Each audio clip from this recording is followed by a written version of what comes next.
can have a discussion. And what I plan to do, just to give you a very brief outline of what I'm planning to do so that you can follow along. I know we're having some technical difficulties, so I like to make sure that you're able to sort of, even if you lose me a little bit, then you can find yourself when you come back. So I want to begin by looking at the word contagion itself. And a good place to start is the OED online, the Oxford English Dictionary on definitions of definitions of words. So that's a place to begin. So I want to begin by seeing what, definitions of, what definitions of contagion we find there. And I want to think about the word in relationship to its, is everybody able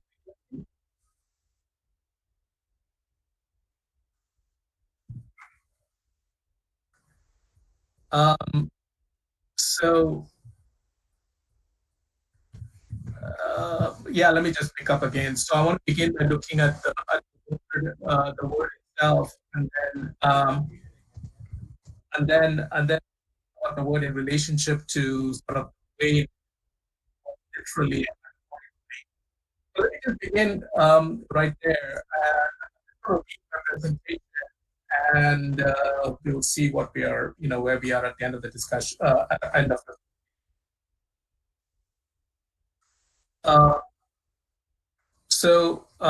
the OED online traces the etymology of the word contagion back to Latin, con together and tangere to touch, that is to touch together. The very first definition in the OED online offers the meaning we have come to know with their special power in the last few months, and I'm quoting the OED online here, the communication of disease from body to body by contact, direct or mediate. Indeed, disease predominates in meanings provided, though the fourth definition in the dictionary acknowledges metaphorical usage to indicate, and again I'm quoting from the dictionary, hurtful, defiling, or corrupting contact, infecting influence. Thus, in ways that will prove useful in thinking about literature and culture in general, in an age of pandemics, the online dictionary covers both literal and metaphorical meanings of the word, right? So the first meaning is actual illness, so that's what I'm calling the literal meaning, and then, but it also says that you can use the word in a more metaphorical or figurative sense, as infecting influence, not an actual disease, but something which is like the disease. And I want to build on this in my presentation. The first definition offered by OED online, what we might call the literal meaning, indicating transmission of sicknesses between biological bodies, has long been a theme of literature and culture. The most well-known example is, of course, probably 15th century Italian writer Boccaccio's Decameron, a cycle of 100 tales told by 10 characters during an epidemic of Black Death in the 15th century in Italy. Another is the 2011 Hollywood film Contagion that explores the modern context of flu-like viruses in ways that, as many have noted, echo our own current COVID-19 pandemic. And that film, for those of you who have seen it, was of course based on the SARS epidemic from about 10 years ago. So it's not surprising that it really, resonates with what we're going through right now. Though of course, this is a much more extreme pandemic. Literal depictions of contagion are perhaps the easiest to consider in an analytical way. The two examples provided above, Contagion and Boccaccio, can be easily multiplied through a simple Google search. So I'm not going to do that. That's something that all of us can easily do. For our purposes, though, it'll be more interesting to push the discussion beyond depictions of actual disease to explore the metaphorical uses to which contagion has been put in literature and film. And I'm just going to give you one example, a very famous one, which many of you might have read, because I don't know if you'll have time really in the time that I have. I don't want to go into many more examples. But the example I'm thinking of course, is a literary work that walks the fine line separating the literal and metaphorical, and that is Portuguese writer José Saramago's brilliant novel, Blindness, which in fact I read for the first time as a student in India, in Chennai. In this novel, an epidemic of blindness in an unnamed country becomes a metaphor for human social disorder. If you like, a metaphor for a moral epidemic of diseased behavior.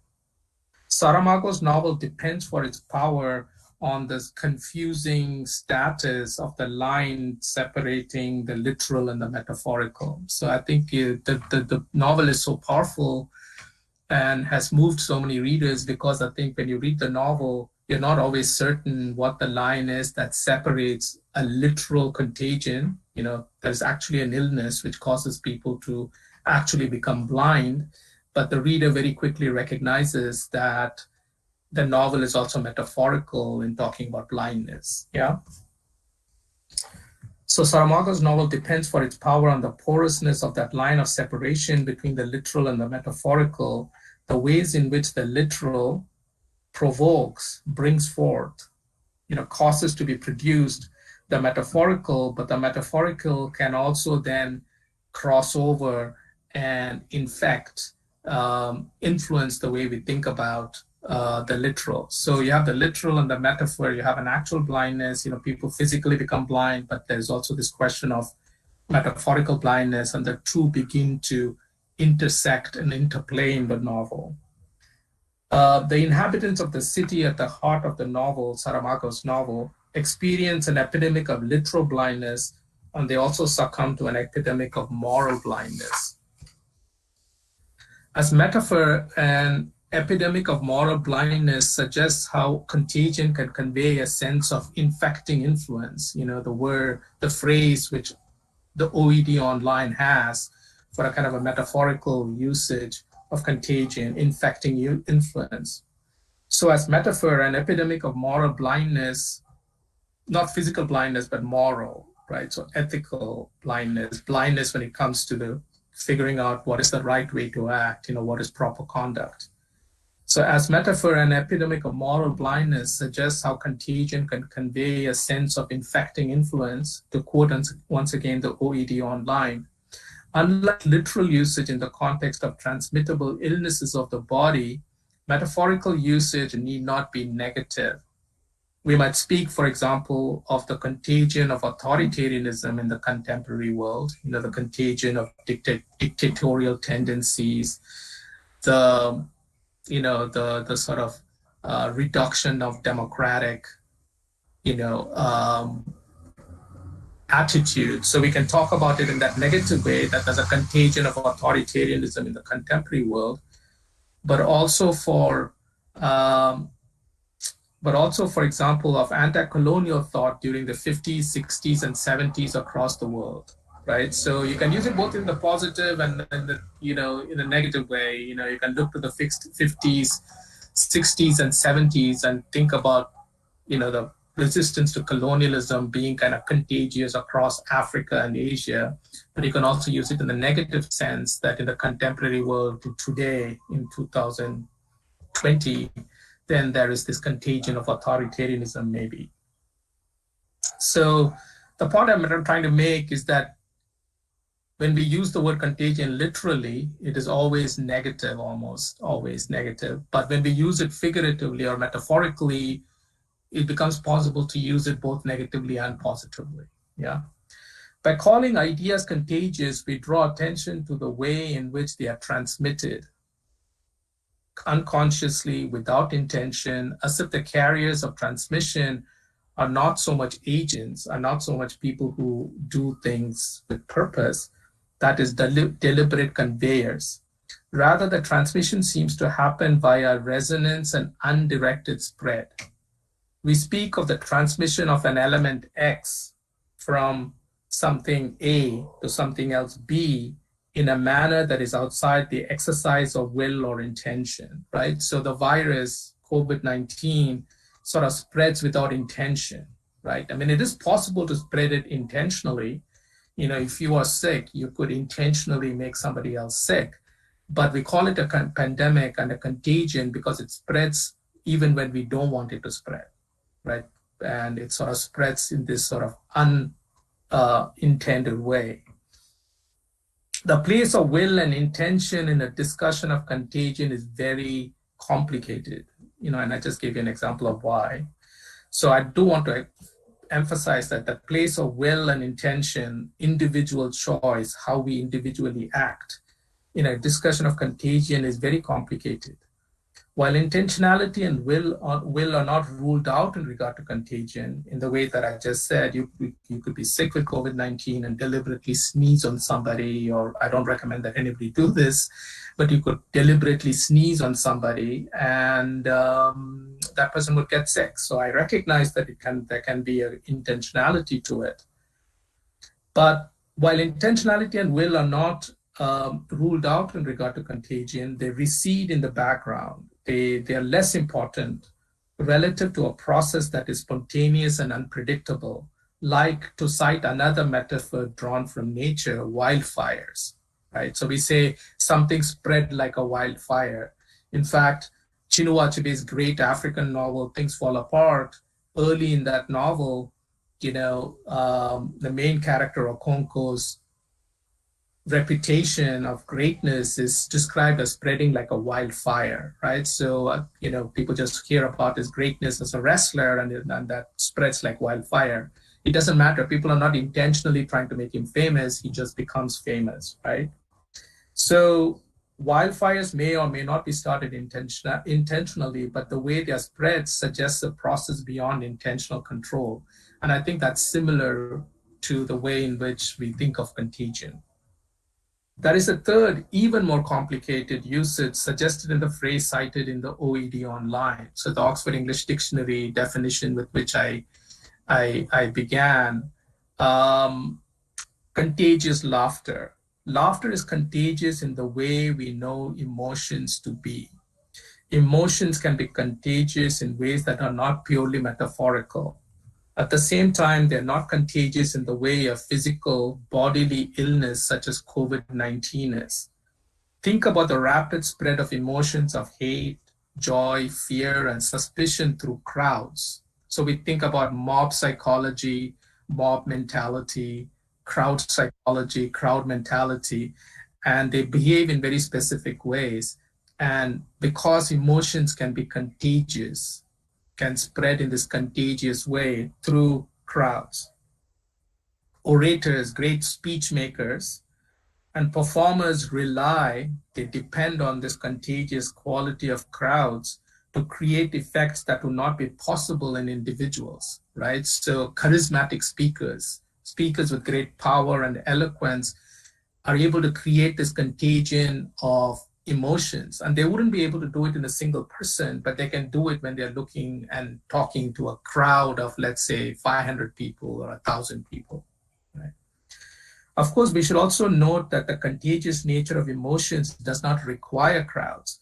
As each one of us has no doubt experienced, an emotion like sadness can often be transferred between two people without the presence of a third. So if somebody's feeling very depressed, very miserable, very sad, somebody else can pick that up. And one could talk about how that is contagious, like sadness can be contagious.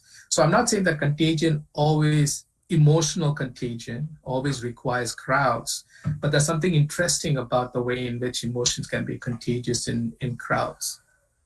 In considering the contagious nature of emotions, I am reminded of the work of French psychologist and anthropologist Gustav Labonde, who used the idea of contagion in his path-breaking, if contested work on crowds. So Gustav Labonde did his work in the middle of the 20th century, about 70 years ago, and there has been a lot of challenging of his work. Nevertheless, you know, as we use this word contagion and we read the newspaper every day and there's a pandemic and epidemic and contagion, it's sort of interesting to go back and look at his work. In his study, The Crowd, a book called The Crowd, he writes of the ways that, and I'm quoting Labonde here, The agglomeration of men presents new characteristics very different from those of the individuals composing it.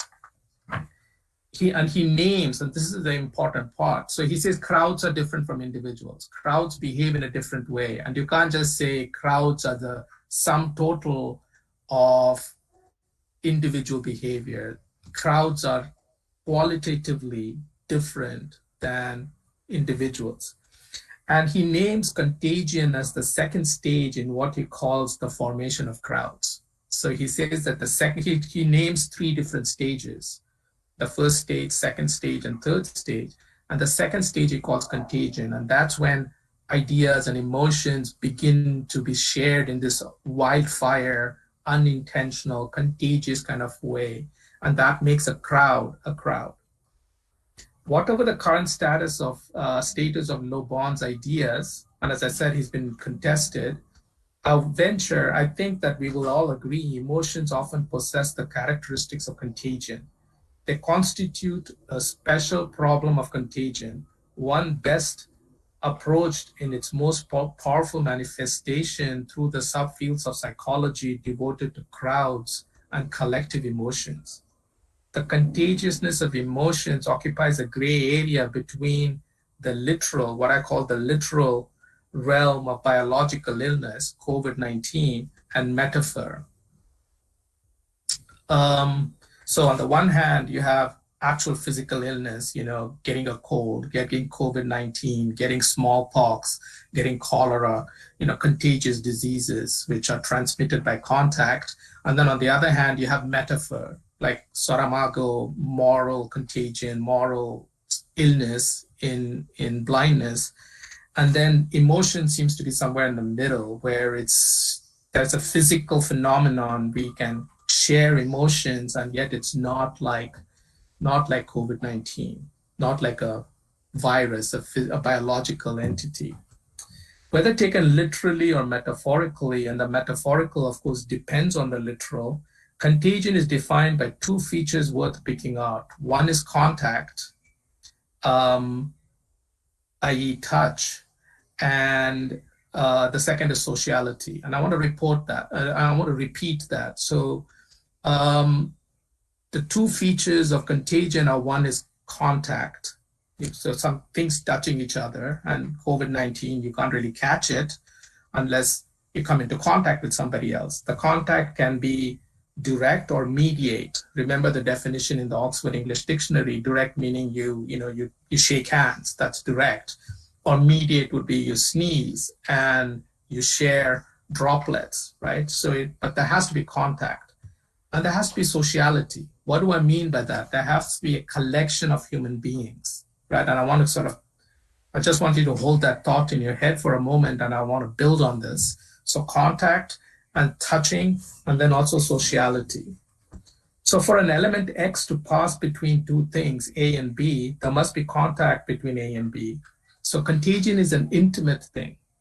Contagion is something which happens very intimately, a phenomenon that requires proximity, physical closeness, and also touch.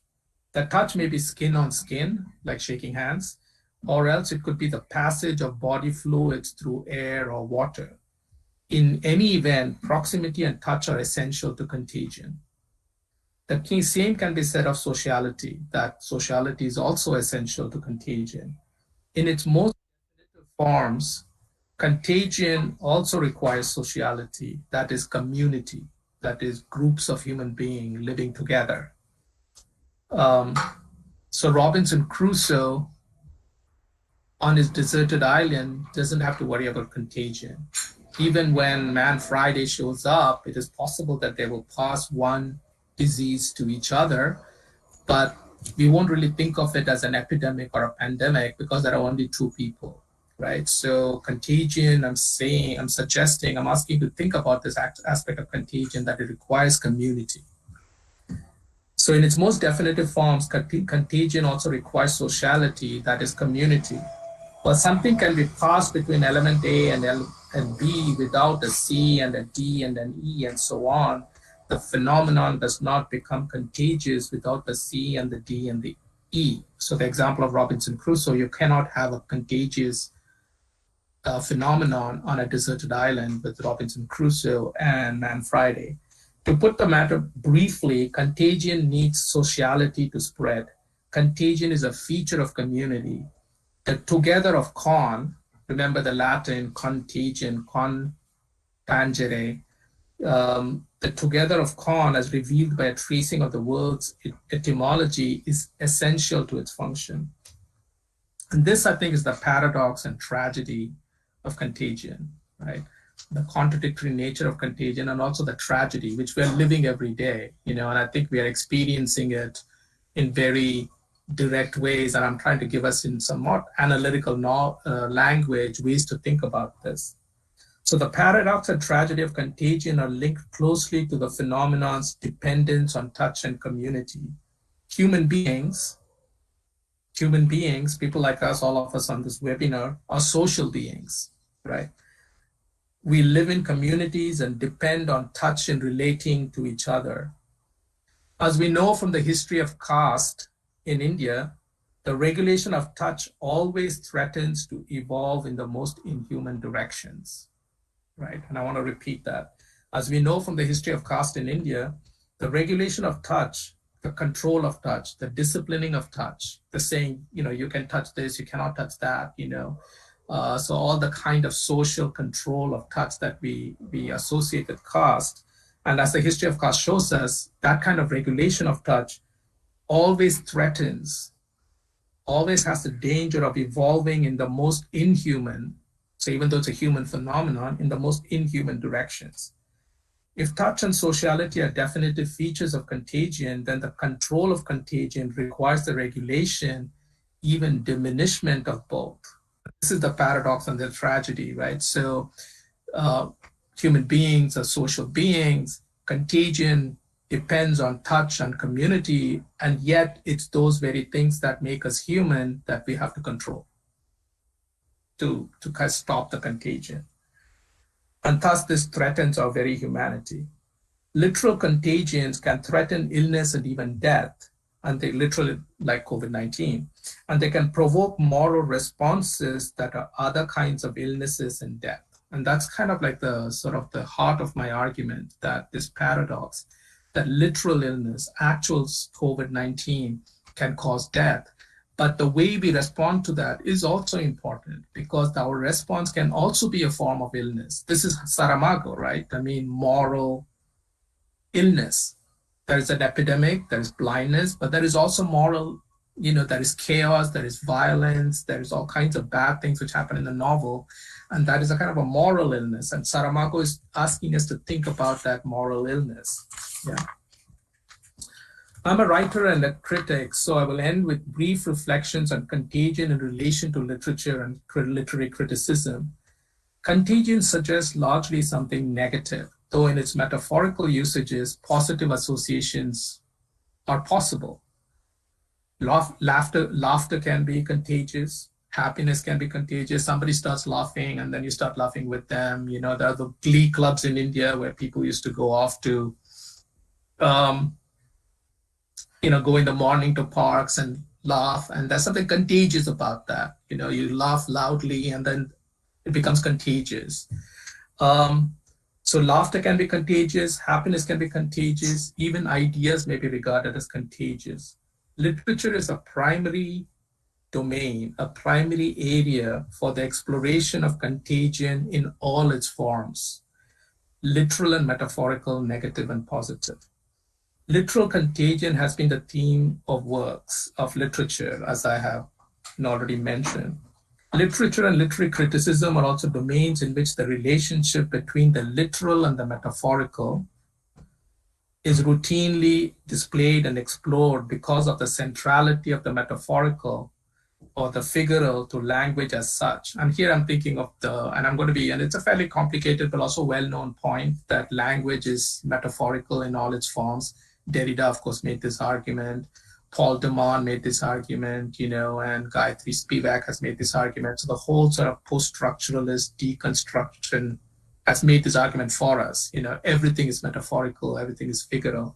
And so literature and literary criticism are really important areas through which we can look at this feature of language and the relationship between the literal and the metaphorical. While the critical exploration of the relationship between the literal and the figural pertains to language as such, that is, it is broader than my concern with contagion specifically here. Such an exploration can, of course, can be usefully applied to a consideration of contagion. A short story that I have forthcoming might serve as illustration here, and I'm just going to end by, I feel like I want to give you something concrete to think about. I've given you lots of abstract ideas, I feel, but I want to give you something very concrete to take away as I finish my presentation. So I'll talk about a short story that I have written, and it's coming out in a few months. A short story that I've forthcoming might serve as illustration here. Chennai Block South, Intrusion of Untouchables, and that's the title of the short story, is a dystopian story set, as the title indicates, in a future Chennai. It might be described as post-colonial cli-fi. I don't know if you're familiar with this term, cli-fi, climate fiction. It's a new sort of area of fiction in dealing with climate change. So I could call my short story a kind of a post-colonial cli-fi, a post-colonial climate fiction.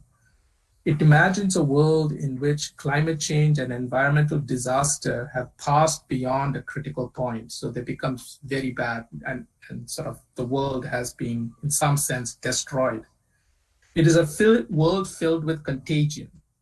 And amazingly enough, I wrote this short story before COVID-19. So you could say I sort of predicted COVID-19. Don't blame me for it. I'm just trying to be funny. I'm just trying to be humorous here. So it imagines a world in which climate change and environmental disaster have passed beyond a critical point. This world is filled with contagion of all kinds caused by climate change, as many accounts indicate the current COVID-19 pandemic is. So there are, people out there saying, COVID-19 is the result of climate change because animals are behaving in different ways, and diseases and viruses are passing across species boundaries in ways which was different before the climate change is going on, and they predict that it's going to happen more and more, unfortunately. So in this world, the human population is divided between those who live in insulated blocks and untouchables who live outside in the polluted world. There are echoes here, I'm sure all of you will recognize, of the caste system in India, but also the history of segregation in the US. It's not just an Indian history, it's also an American history. And I'm thinking here of a recent book by the African-American journalist, popular writer, Isabel Wilkerson, which is called Caste, and is really about thinking about caste as an American social feature, right? So there's both Indian history, and I'm drawing on Indian history, but also American history. The story's purpose is to provoke challenging questions about directions in which the world is potentially moving in a world of climate change. How are we going to organize ourselves, right? Who will get to be protected, insulated from the effects of climate change? I'm thinking of the migrant workers in India after COVID-19 who walked, thousands of kilometers to get back to their villages, right? Who has to do that while other people shelter in comfort, right? So these are all questions for us in a world filled with pandemics. So in the future Chennai, a largely abandoned city as visualized in the short story, are twin brothers who grow up as block dweller and untouchable, as the privileged inhabitant of an insulated block and as the despised inhabitant of the dangerous outside. Separated and switched by malicious intent with evil intent, when young, they grow up leading very different lives. Against this background, the story recounts an episode when the untouchable brother infiltrates the block and confronts his twin. And the point, of course, is that there's no untouchable and there is no non-untouchable. They're twin brothers. I want to raise this question about how do we make these distinctions? The story ends with a brother who has grown up in the pristine comfort of the block, brought into the harsh reality made by climate change. And the reader, I would like to think, is simultaneously brought to think about the harsh social and political choices climate change is likely to bring forth. Contagion, and these are my last two paragraphs. Contagion, both literal and metaphorical, is central to the short story. Contagious diseases are rampant in the dystopian future imagined in the story. They are a prime cause for the formation of blocks in which those with privilege and power are permitted to organize themselves, while others, the not so privileged, are abandoned to a polluted, contaminated, contagious world in which they live and die. Human community, human beings organized into community, right? Sociality, human community, always fragile, always very easy to break, always fragile and threatened, is broken in this dystopian world. As the story suggests, through its allusions to caste and segregation, this broken condition is not unprecedented. It's not as if, our human world has never been broken. It has been broken. I mean, we've had all kinds of social systems which have broken that community. The metaphor of contagion, the metaphors of my title, Contagion, truth and metaphor. So the metaphor of contagion is also at work in this story. I think and hope. Um, yeah. While there are literal diseases in the world imagined in the story, there is a counteracting contagion of fear that I want the story to expose. The capacity of contagious diseases to provoke contagions of prejudice and cruelty toward fellow human beings is among the most morally vexing, the most morally challenging aspects of a world in which pandemics are routine. So let me just repeat that sentence. The capacity of contagious diseases to provoke, to bring forth contagions of prejudice and cruelty toward fellow human beings is among the most morally vexing aspects of a world in which pandemics are common. Yeah. In this context, various scenes of the story display the liberatory potential of touch, even in a contagious world in which touch's dangerous nature must be admitted. So in this world that I imagine in the short story, touch is dangerous, right? That's how diseases pass to each other. And yet I wanted to include scenes in which brave characters choose to touch because they want to challenge this, what would follow if we don't touch. Yeah. And I'm not, by the way, proposing that we all go out and, touch, not practice social distancing, but I'm asking us to think about the relationship between contagious disease in the literal sense and the kind of moral contagion of moral sickness which can come follow in its wake. I will not say any more about a story that you have not read and that I myself have written, but I hope it serves as enough of an illustration for what I'm trying to convey regarding contagion, literally and metaphorically. I will leave you with a provocative question, which I hope a challenging question. Is it possible for short stories, for literature in general, to create contagions of liberation and hope? Right? Contagion has a very negative idea, but if you think of it in all the different ways in which I have explored in my presentation, is it possible to create contagions of liberation and hope rather than despair and fear? Let me stop there. I'm not sure how much time we have, and I don't know how much of what I had to say came through, but I hope some of it, maybe all of it, was heard, and I will stop there.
I have no idea.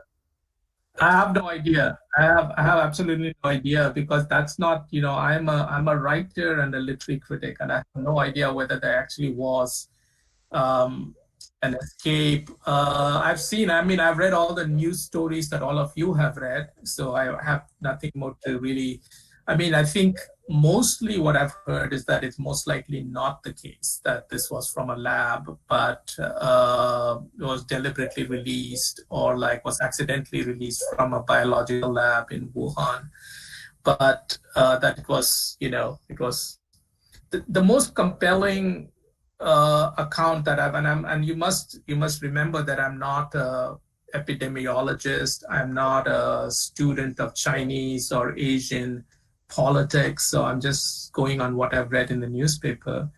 Is that climate change, and we can think of Ebola in Africa, we can think of Nile virus in New York, and the spread of sort of mosquito-borne diseases in the US that has been over the last 20 years.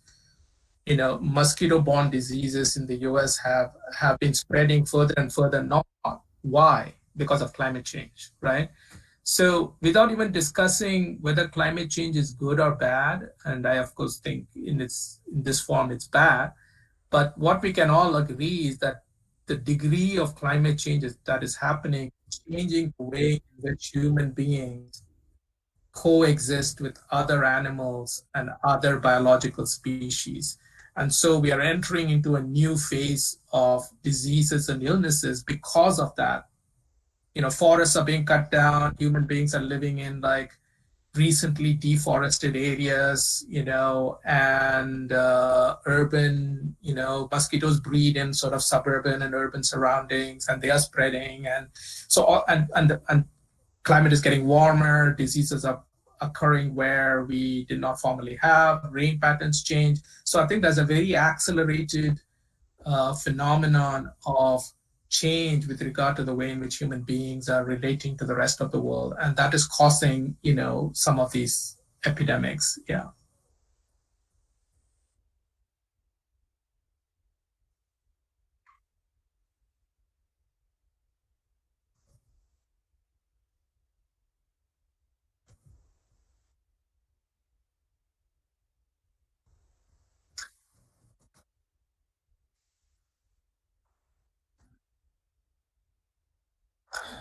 Yeah. I think that's a really important question. And, as I said, contagion, the key thing about contagion for me, aside from contact and sociality, the other key thing about contagion is the unwilled or unintended feature of it, right? It can be intended at one moment, but for it to be truly contagious, it has to spread without anybody controlling it. Even if it is released from a lab, the initial act is intended, but after that, it just spreads in a way in which we can't predict how it spreads. Now, in a sense, of course, if you have any training in Marxist criticism, that's ideology, right? That's what ideology does, right? Ideology, ideological, formation is when things become so widely accepted that they begin to travel in unconscious ways, right? That's one definition of ideology. So in that sense, I think maybe when it comes to ideas, hopeful ideas, optimistic ideas, then they may be seen as becoming contagious when they become ideological, when they become like, there's an ideology of liberation which is promised, right? So whether it's anti-colonial movements, to one of my examples in the presentation, right? So there is Gandhi and like, Bhagat and all the different movements in India, and then there is Fanon in Africa and Nkrumah, and then there's all this sort of trading of ideas and hope, and that becomes contagious, right? It becomes contagious across Asia and Africa, and we have decolonization, right?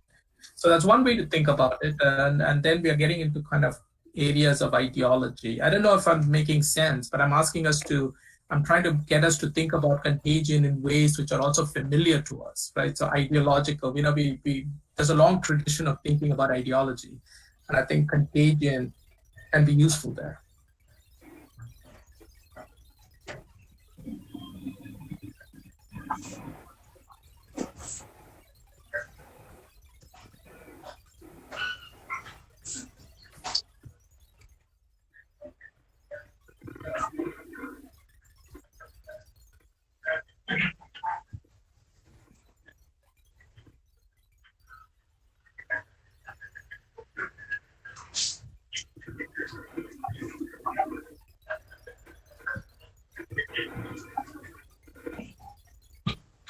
But that is exactly what I'm trying to, that is exactly part of what I'm trying to resist here is this idea that, you know, uh, touch, we really need to, and it takes a lot of discipline and a lot of really, really very conscious thinking on our part, both to recognize that, a disease like COVID-19 can actually spread through proximity, and also to not allow it to take what I call inhuman forms, right? So I think, the ways in which in ways which are historically inaccurate, which are historically untrue, because caste in India is not simply a question of purity and contamination. It is also a question of economics and labor. It's a question of the ways in which it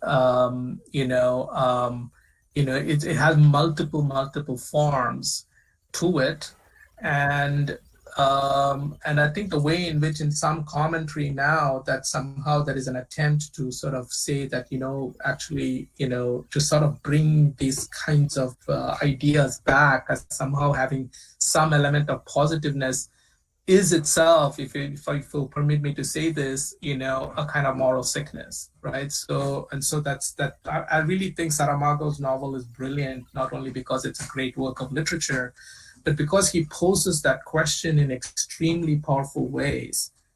What do you do when you're confronted by a physical threat?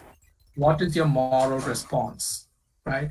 And is your moral response a form of illness itself? And I would say the many atrocious features of caste are a moral sickness, right? And so that's the way to think about it. Anyway, that's my.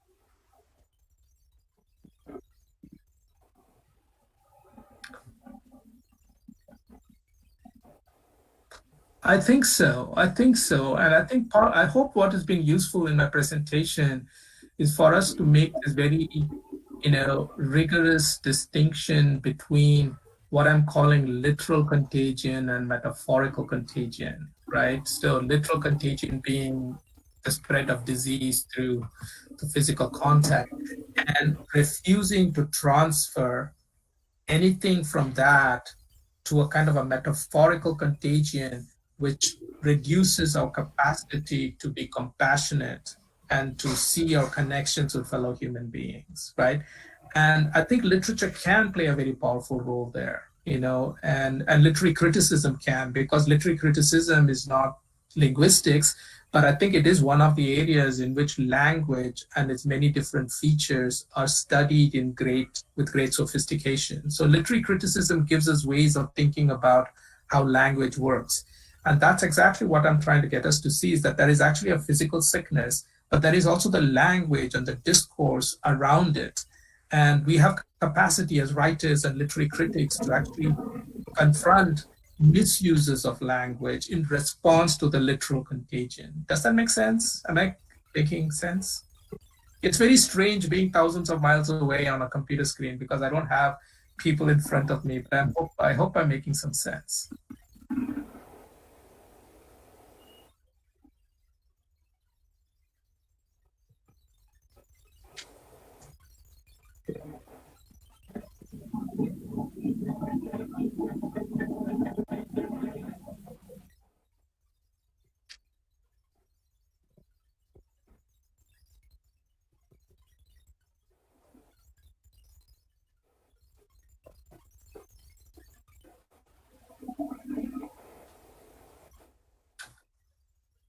Mm-hmm.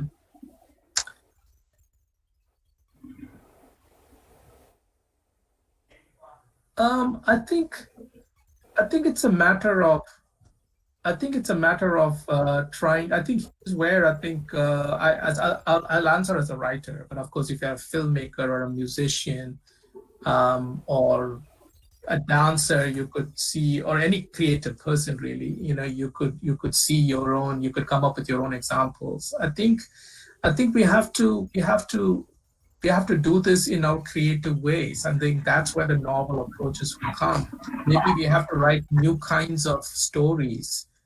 um, maybe we have to tell new kinds of stories in old ways. Maybe we have to invent forms, right? But I think it is important, both. I think this would not be a very difficult question if we could simply dismiss that pandemic, right? We could simply say, okay, forget the pandemic, COVID-19, who cares? We can't do that. Obviously, that is an illness, right? This is why it's a morally challenging situation. And I think there is potential here for exploring this moral challenge in really powerful ways through literature and through all the different creative and artistic forms. What we have to do is to take that challenge. And I'm giving you an answer which, because I'm a writer, so I'm giving you an answer as a writer, but I mean, I'm sure you can translate that into your own situation.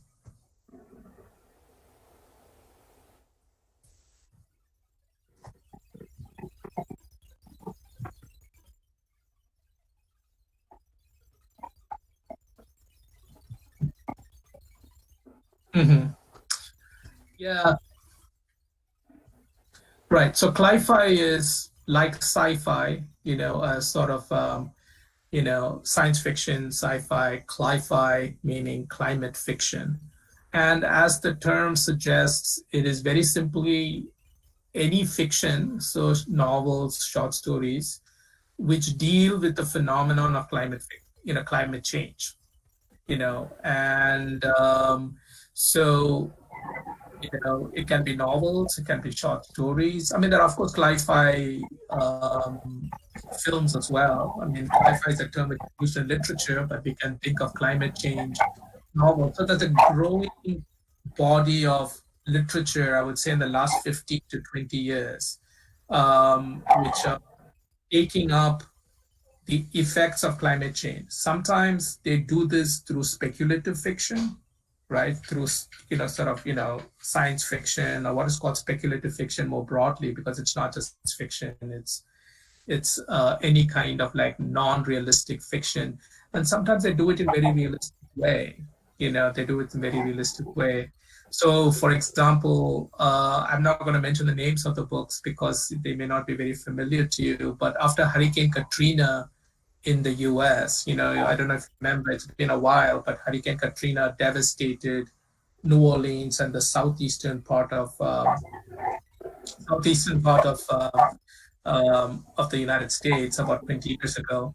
And out of that Hurricane Katrina, like Dave Eggers' book, there's a book by Dave Eggers, the contemporary American writer, which is based on Hurricane Katrina. So that's a book which looks at the effects of Hurricane Katrina, right? And there are a couple of novels which were written about Hurricane Katrina. So this would be climate fiction, right? Hurricane Katrina was the result of a climate change. The hurricanes had never been as powerful as that before, so they're directly the result of a warming planet. And then you write a novel which looks at the effects of climate change. And then there is, there is the fiction, as I said, science fiction, which also does something similar. Yeah. So if you think of films in which you know the whole world has, I'll give you a name of a film which some of you may be familiar with. It's a very famous Korean film, Snow Picture, made by the same director who made Parasite. Which won the Oscar awards like I think last year. So Snowpiercer is set in a future world where the whole world is frozen and that's all the people who are alive are on a single train which keeps moving forever. So that's an example of fiction, sci-fi in film because it's raising questions about a world which has changed because of climate change and about the effects on human beings.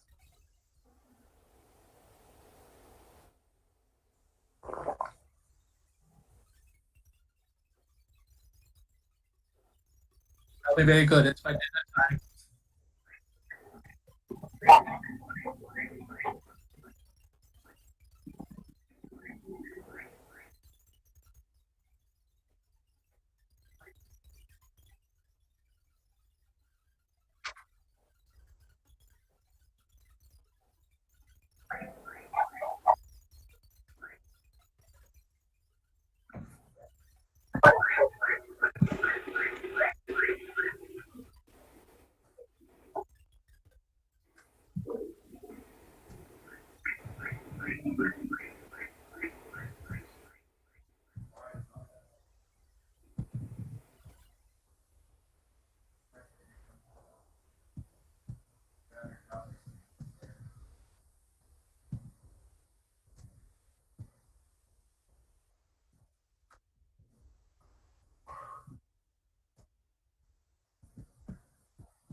Yes, you are. Thank you.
Thank you, everybody.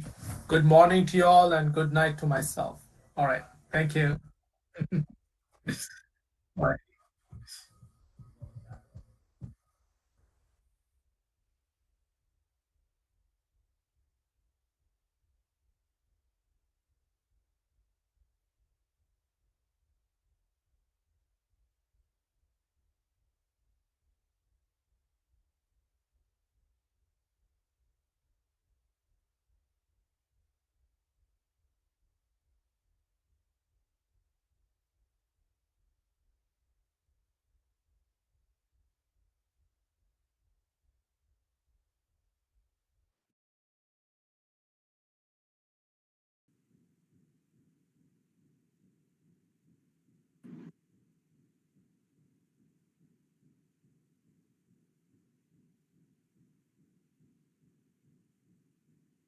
Absolutely.